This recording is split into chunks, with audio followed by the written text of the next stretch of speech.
excited for today. I'm gonna grab this, because you know what that means. And then I'm gonna grab this. I'm so fucking glad that I bought a second one of bleach. Get these out too, some ASMR. So, damn, I might run out. We'll see. What I'm doing today is I'm bleaching my hair. Hey! And then I'm gonna bleach my body too, because I've been bleaching my leg hair, and I'm wearing my bleach fit. I got these cut off shorts, because I know you like it when I wear these tiny shorts. And then I have this shirt that I've worn every time I bleach myself. And it looks okay. It's definitely not white anymore. It's actually kind of freaky looking. But yeah, I'm excited. I have Sally's bag. I got these fuckers. Sorry, I know that's loud. I got those fuckers. I got this fucker. And you know I got this fucker.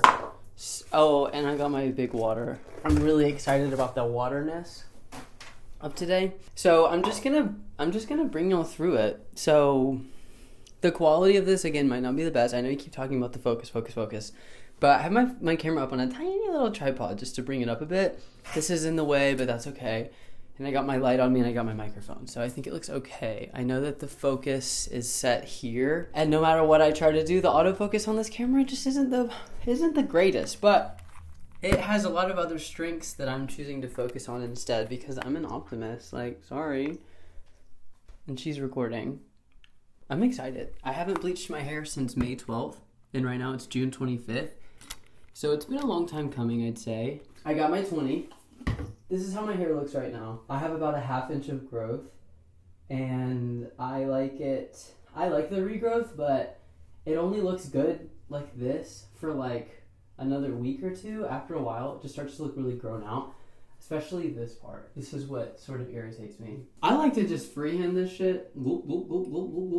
Perfect. And then I'm going to use this entire thing. I'm gonna stir this shit. Oh my god. I'm finding that a little frustrating. I know this would look better if I took the camera off the tripod, but to be honest, here, I'll show you the video. It's kind of... You see that tilt? It's like barely hanging on. So I have to be careful or else everything might explode. It's about to get real hot in here too. I have a candle lit. I have that light. I have these lights on, which are the old type of lights that heat up. So that's crazy. Also, there's a Roomba going down the hallway. Honestly, you guys are watching this from a master's point of view, because this is the 5th or 6th time I've done this year, and I kind of just really know like what it takes now. I'm sure I would have better results if I went to a stylist. It's a lot cheaper this way. This, and that, the toner, I can use a few times, all of it, in varying ways. This shit, the powder is $5. This is less than 20, and this takes like, this is probably like 4 or 5 doses. That's the, I gotta put the lid on, or I'm gonna just keep going. But yeah, I'm going to apply this as quickly as I can, and then I'm gonna leave it on for 30 minutes. So I'm using the 7 layers lift ion powder, and then I'm using the 20 volume developer, because again, I don't have a cosmetics degree, but I do know that I don't need anything higher than 20, because my hair takes to color pretty well. I just have to use a lot of bleach, because I have like fine hair, but I have like thick hair, so a lot goes in. And also it's like kind of a money saver if I'm quicker with this, because the more regrowth I have, you know, the more bleach I have to use. But I had a pretty good technique going last month where I would just grab like a whole layer, plop that shit on, brush, like do this, and then lay it down, so that they were covering each layer. Each layer was covering the subsequent layer. Yeah, this is looking to be about done. I'm also, after this, I'm gonna bleach my leg hair. I'm gonna trim it, bleach my leg hair, and then I might even have a little bit of this left over, or I might have to make new ones, I don't know. But I'm gonna bleach my leg hair, and I'm also gonna bleach my eyebrows. My eyebrows are already pretty bleached, so this is gonna be the first time that I add bleach over the bleach. So I'm pretty curious to see how that goes. I might even watch a YouTube video, but I mean, there's not much else you can do besides just add it. So I don't really know like how much of a difference it's gonna make if I do any research. And I think that's fear. I think it's the fear that's got me wanting to do the research, because sometimes research Sometimes research is not helpful. Also, I posted a video the day before, or yesterday, yeah, in the middle of the day, and I have 3 comments on it, and that just made me so happy. Like, I feel like the interaction and engagement on YouTube feels a lot more authentic than it does on like Instagram or TikTok. Because most of the time the algorithm feeds you that. But on YouTube, though the algorithm is feeding it to people, they still have to spend the time to click. I'm gonna go pause because I forgot that I need aluminum foil. So I'm gonna go in there and see what I can work up, because I don't even think I have aluminum foil right now, but we will see. I'm so sad. I just spent like 2 minutes talking and it wasn't recording. I got the aluminum foil though. I don't know what clip I would just record it off of, but yes, I'm gonna start now. And I think I'm just going to play some beautiful music for you while I do this bullshit to my hair, because I don't know. I'll see how long I can handle trying to talk while I do this. This is what it looks like. Here I go. I'm gonna take off my jewelry. Ooh. Yes.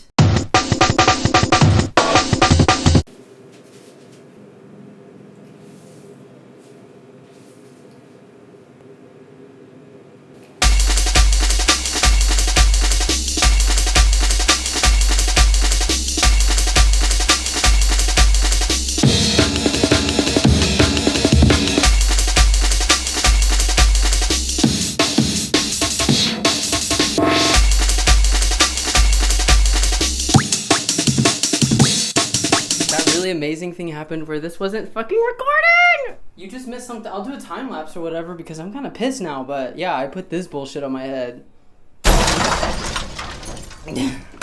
It burns, and what I was saying is goodbye, because I'm gonna leave this on for a few minutes, and I was asking for advice on how to even it out, because some of the back has had it on not that long, but the front, I've had this shit on for 34 minutes now, like the very front. So I don't really know what to do about that, because the back is still gonna be a little darker than I want, but whatever. The toner is gonna fix everything, so yippee, yippee, yippee. And it burns, so I'm trying not to move around that much. Ew. Alright, bye. So yeah, I'm gonna get in the shower, and this burns, I'm ready to take it off.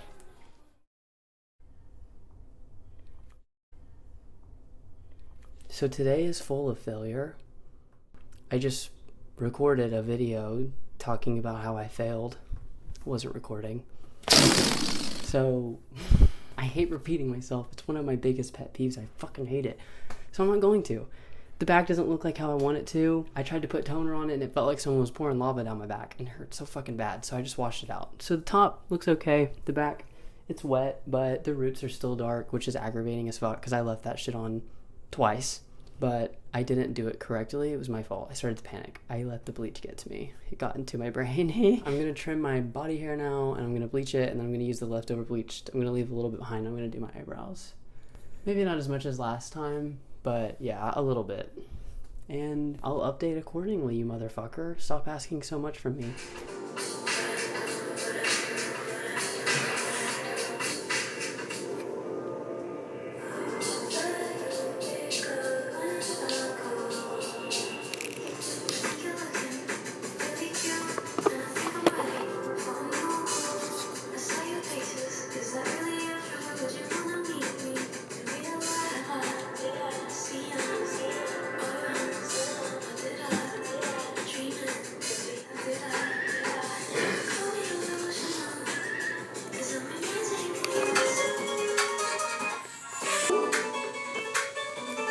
After, it's shaky because it's heavy.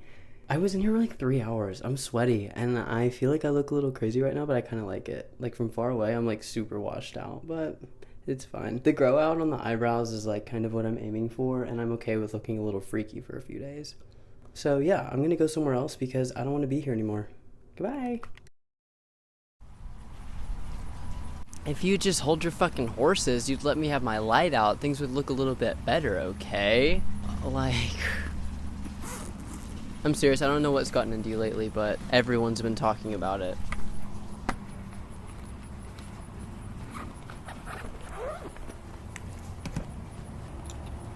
Woo! I love this motherfucker. I think I want to do the fun light. Ooh. It doesn't really do much, and it's still super daylight. But yeah, so This is the hair. This is the hair. I didn't do the as much styling as I normally do. I just put a little bit of a inside of it. The back, it could be better. I'm sorry about my hunch just then, but I kind of have to squat down. I still don't have a tripod yet, so this is just where we're at. It's a little hot outside, but yeah, this is still a continuation of whenever I was bleaching earlier. I did have a moment where everything went horribly wrong. I have this thing happens every time you bleach anything where it looks bad. If it looks bad, it will look bad. But then after like a day, it kind of just like airs itself out. I don't really know how else to describe it, but it ends up being fine. So I'm here. I just have been so like having so much fun making these little videos that I feel like it's like easy to make things once I come out here. So outside. So I don't really know what to talk about yet, but I think I just want to babble for like 20 minutes because it feels like there aren't enough like dynamic scenes. Like there isn't enough variety in my shots to feel okay enough to like edit something yet. So I think out here I'll make something and then probably edit a little bit of this tonight and then hopefully have it uploaded by tomorrow. And so yeah, I think maybe I'll do the Wikipedia randomizer again. Okay, so it looks like we've got the Fish Police. And the Fish Police is a comic book series by an American cartoonist, Steve Macusey. The plot centers around law and crime in a fictional underwater metropolis with the protagonist, Inspector Gill, trying to investigate various crimes, often mafia-related, while avoiding being seduced by the buxom Angel Jones. The Fish Police looks fun. On to the next, though. Side note, I posted my first video yesterday, and I have 40 views on that fucker, and I love it. I feel really good about that. I think I talked about this earlier, but there were people that already started commenting, and they were like commenting for the algorithm and stuff like that. You know who you are. That is awesome. Like that seriously made me feel so good. Like I got so giddy and excited. A different type of excitement than I get whenever I post like reels or when I used to post TikToks and stuff. Like this feels like, I don't know, it felt very genuine. So I feel like I'm doing the right thing. That was awesome. And I'm going to leave it at that, but yippee! All right, bye, Pat. Oh, now this is something I could really get into. This is a scientific classification. Domain Eurycoda. Sorry, Eukaryota. It's in the kingdom Fungi. It's in the division Basidiomycola. Basidiomycoda. It's in the class Agaricomycetes. It's in the order Phales.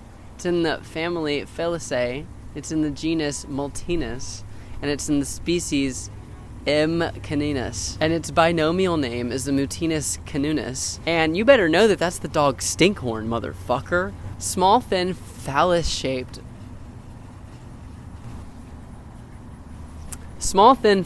woodland fungus with a dark tip. It is also found growing in small groups. Dark tip. It is also found growing in small groups on wood debris or on leaf litter during summer and autumn in Europe, Asia, and northern Europe. It is not generally considered edible, although there are reports of immature eggs being consumed. So we're eating eggs out of the phallus-shaped dog Stinkhorn.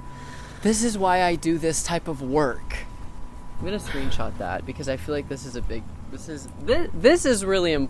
what you guys are tapped in for. The egg is scary. The egg is scary. Look at this though. I get why people want to eat it. I also kind of want to do something else to it. And with that, I'm gonna move on. Okay, one more. Come on. One more. Come on. These are boring. Oh, okay. The Marriage Playground is a 1929 American pre-code drama film directed by Lothar Mendez. I'm going to get into pre-code because I think that's funny. That is something that I studied when I was in film school. Pre-code is something that happened in the 50s or the 60s. There was something called the Hays Code, and it was when a bunch of loser little bitches who couldn't get any head decided that they wanted to censor American television and film. So for like 10 years, less than 10 years, there was a period of time, 10 begin, I don't know, whatever. I'll clarify in a second, but there was no smoking, there was no sex, there was no cursing. I'm pretty sure there was like limited amounts of children on screen. Correct me if I'm wrong. They probably didn't have as many women. I think it was just like really, like it was basically just conservative. And there's this weird situation that's happened with Gen Z on TikTok and maybe Gen Alpha, I don't know, where there's that whole like no sex in movies movement, which is like basically asking for the Hays Code in varying ways, which is, I think, kind of dangerous. What I have to say to that is just don't watch it. Skip it. I'm not even going to go say touch grass. I'm not even going to say TG, but like, because I think we're past touch grass. Because at this point, I feel like people could be sitting in some fresh mulch and they'd still be complaining about, I don't know, Camilla Cabello. That was deep from within, but seriously, the Hays Code is bad. I hate censor. And that's it. I'm going to use it as a singular. I hate censor. Pre-code Hollywood was an era in the American film industry that occurred between the widespread adoption and sound in film in the late 1920s and the enforcement of the motion picture's production code censorship guidelines, popularly known as the Hays Code. This was in 1934. I'm so sorry. I was like 20 years off. But I did this in school 3 years ago, so if you do the calculations, you're gay. Although the Hays Code was adopted in 1930, oversight was poor and it did not become rigorously enforced until July 1st, 1934. July 1st mention, with the establishment of the Production Code Administration. Before that, film content was restricted more by local laws, negotiations between the Studio Relations Committee and the major studios, and popular opinion than by strict adherence to the Hays Code, which was ignored largely by Hollywood filmmakers. Because, you know, those fucking commies just needed to put that gay shit on the screen, on that silver screen. They just need to have that gay shit. As a result, some films in the late 1920s and early 30s depicted an implied sexual innuendo, romantic and sexual relationships between white and black people, mild profanity, illegal drug use, promiscuity, prostitution, infidelity, abortion, intense violence, and homosexuality. You can imagine what that actually looked like in the 1930s, though. It was probably, if it was someone gay, they were just wearing a striped hat. Nefarious characters were seen to profit from their deeds, in some cases without significant repercussions. For example, gangsters in films such as The Public Enemy, Little Caesar, and Scarface were seen by many as heroic rather than evil. This is kind of strange. This is going really far into the future. Strong female characters were ubiquitous in such pre-code films as a female, babyface, or red-headed woman, among many others which featured independent, sexually liberated women. I seriously think that's wherever people had most of the issues. I think that there was too much female liberation that happened. I want to know what happened post the code. Okay, yeah, after the code. Let's see, this is interesting. The production code continued to be enforced, but during the lead up to World War II, the Hollywood studios began to worry that adhering to the code would reduce their overseas profit from Europe. Those Europes. I mean, those, whatever. Hays warned about the films being used for propaganda purposes. Hays stepped down in 1945. Thank God, you piece of shit. After 24 years as Hollywood's chief censor. Can you imagine doing that all of your life? Just saying, no. That is so fucking boring. I hate it. I hate it. His successor, Eric Johnston, of course, most boring name ever, rebranded with the association as the Motion Picture Associate as America, MPWA. In 1956, he oversaw the first major revision of the production code since it was created in 1930. The revision allowed the treatment of some subjects that had been previously forbidden, including abortion and the use of narcotics, so as long as they were within the limits of good taste. This is where things start to get a little shady, because who is the one that's able to limit the good taste? Who is the one who decides the good taste? Who were the people who were electing the people onto the board who get to decide whether or not there is good taste? At the same time, the revisions added a number of new restrictions to the code, including outlawing the depiction of blasphemy and mercy killing in films. Like, you're boring. Johnson died in 1963, and after a 3-year search, he was succeeded in 1966 by Jack Valenti, former aide to President Lyndon Johnson. That is my namesake at my state school, although I don't really have much I don't really feel that much about him. I feel like he actually, yeah, we could get into that. In November 1968, Valenti replaced the production code with a system and voluntary film rating, so that's what we still use to this day, in order to limit censorship of Hollywood films and provide parents with information about the appropriateness of films for children. And that, I understand that. In addition to concerns about protecting children, Valenti stated in his autobiography that he sought to ensure the American filmmakers could produce the films they wanted without the censorship that existed under the production code that had been in effect since 1934. The rating system went through some adjustments, but it remained in effect. See, I think that's interesting, and I hope that you found that interesting too. I want to look at President Lyndon B. Johnson real quick, because they forgot the B. He was the president that was the incumbent after the assassination of JFK, R.I.P. And he was a Southern Democrat, and he represented Texas in Congress for 23 years. First as a U.S. representative for about 10 years, and then as a U.S. senator for about another 10 years. Yeah, let's see.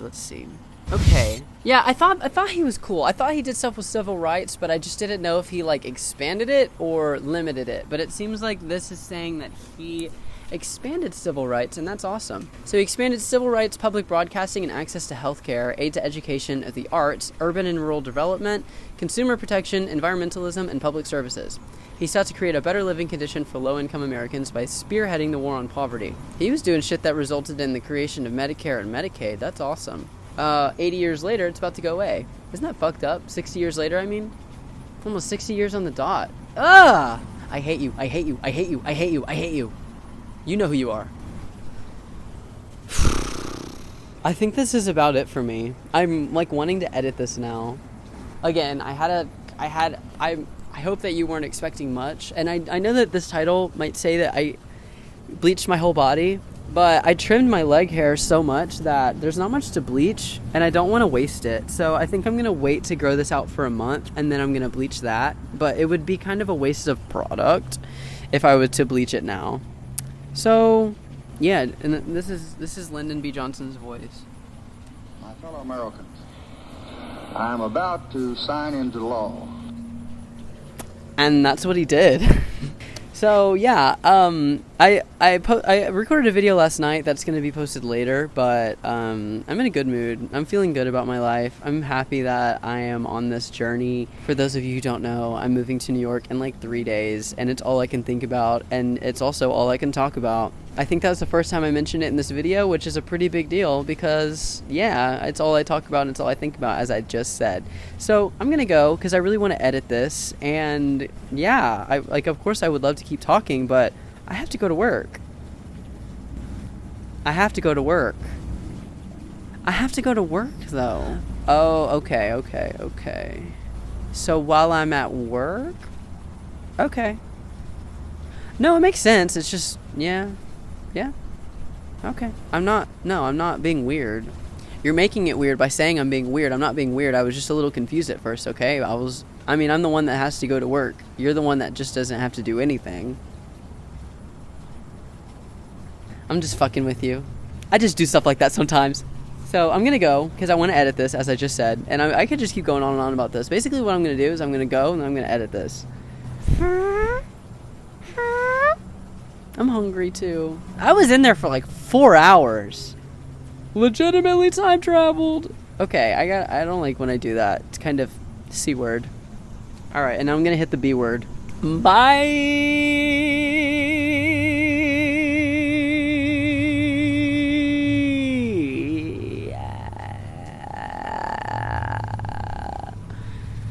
I'm serious. I gotta go. Okay.